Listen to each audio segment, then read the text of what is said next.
Tudo bem com vocês? Estamos aí, mais uma semana com os planos de estudos tutorados de Minas Gerais, os PETs. Esse é o PET volume 4, essa semana 4 do 8º ano de 2021. Não se esqueça de se inscrever no canal, dar like nesse vídeo, curtir, comentar e também compartilhar com os colegas de vocês, beleza? Então, pegue seu caderno e vamos juntos fazer as atividades dessa semana. Pessoal, essa semana a gente vai falar aí um pouco sobre o imperialismo e racismo, frutos da industrialização. Vamos lá. A construção do mundo industrial começou na Inglaterra, ainda na primeira metade do século XVIII. Durante quase 100 anos, esse país esteve sozinho na produção e desenvolvimento de tecnologias industriais e no uso de fontes de energia.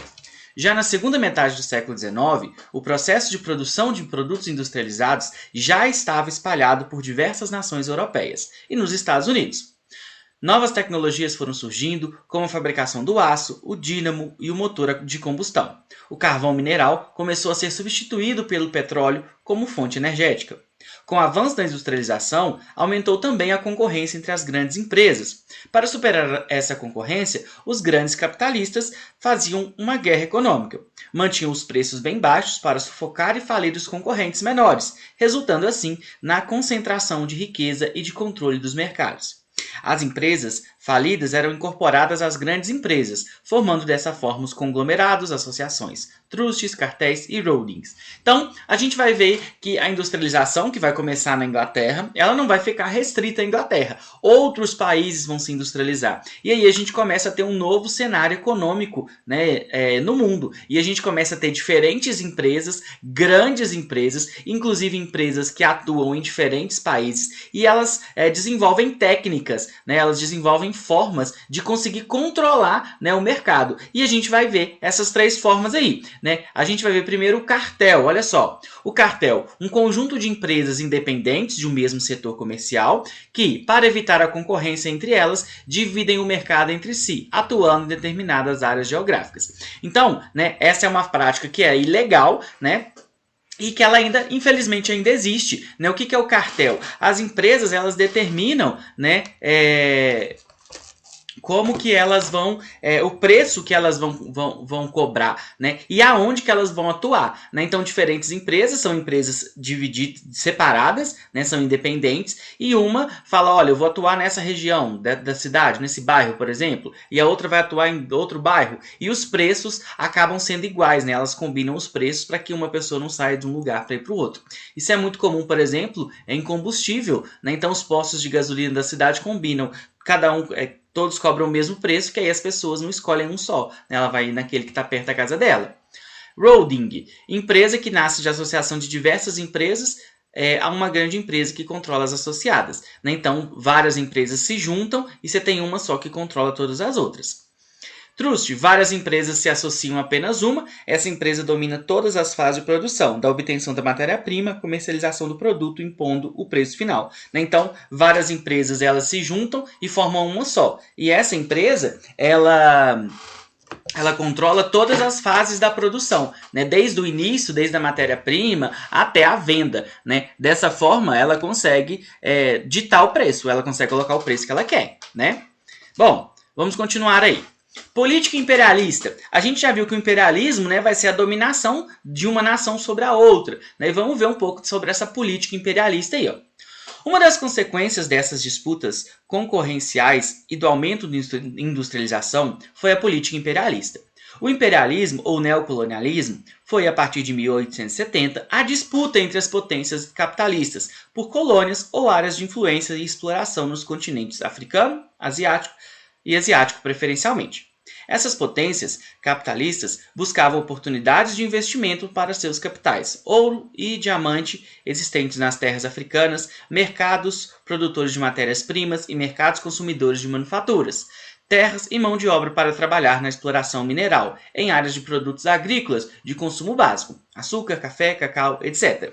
Então, o que os imperialistas queriam? As nações europeias, elas começam a dominar outras regiões, principalmente no continente africano, e também no continente asiático, e elas buscam algumas coisas. A primeira coisa que elas buscam são mercado consumidor, gente para comprar os seus produtos, mas elas procuram também matéria-prima, uma matéria-prima mais barata, e também mão de obra barata, né? E é claro que ela vai se aproveitar dos recursos naturais, né? Lá dentro de matéria-prima, a gente também tem outros recursos naturais que vão ser explorados por essas nações.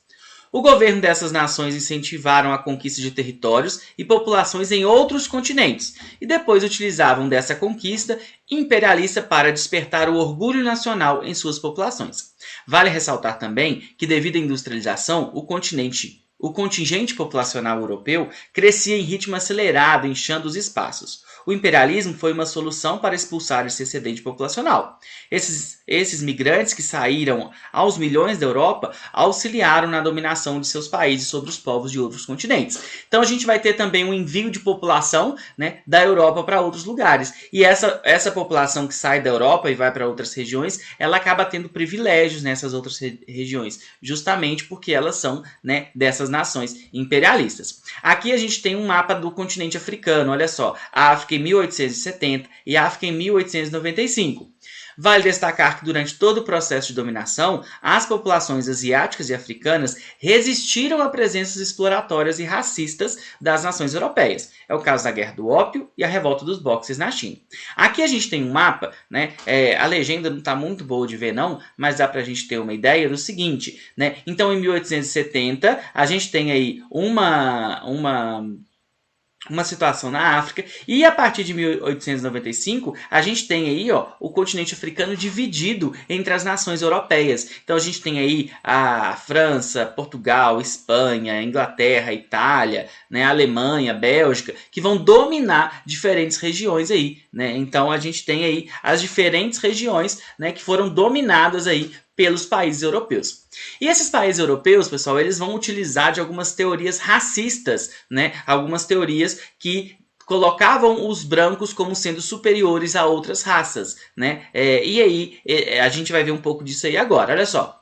Além das ações econômicas típicas do imperialismo, outra herança do processo de neocolonização do século XIX foi a construção identitária e imagética das populações africanas, asiáticas e europeias. Essas imagens construídas reforçam os papéis desses povos. Os europeus como civilizados, dominadores, ocidentais, os povos africanos como bárbaros e os povos orientais como primitivos, dominados. Então foi se criando uma imagem de que os europeus, eles eram superiores, eles eram melhores, e eles por isso poderiam dominar outras regiões. Pensadores europeus, durante o processo do imperialismo, desenvolveram um conjunto de ideias que ficou mais tarde conhecido como darwinismo social. De acordo com o pensamento darwinista social, as raças humanas passam por uma longa evolução e somente as mais aptas sobrevivem. Nessa luta pela vida, o triunfo se dá somente pelas raças superiores. O darwinismo social se apoia em dois equívocos, o da existência de raças humanas e o da ideia de superioridade da raça branca perante as outras raças, negra, amarela e mestiça. Então, esse conceito de raça ele já é um conceito problemático, né? Nós, na verdade, né, não temos essa divisão clara, essa divisão não existe, né, de raça, né? Só que ela vai ser utilizada pelo darwinismo social. O darwinismo social ele pega a teoria de Darwin, né, de que existem uma seleção natural, em que as espécies elas vão evoluindo, né, e a melhor vai sobrevivendo, e aplica numa sociedade. O Darwin mesmo não tem nada a ver com isso, né, são estudiosos que depois usaram essa teoria. Além disso, a gente vai ter também uma outra questão, que é a ideia de uma missão civilizatória. Vamos ver isso aí. Durante o século XIX e boa parte do século XX, o darwinismo social foi considerado científico e justificou a ação imperialista.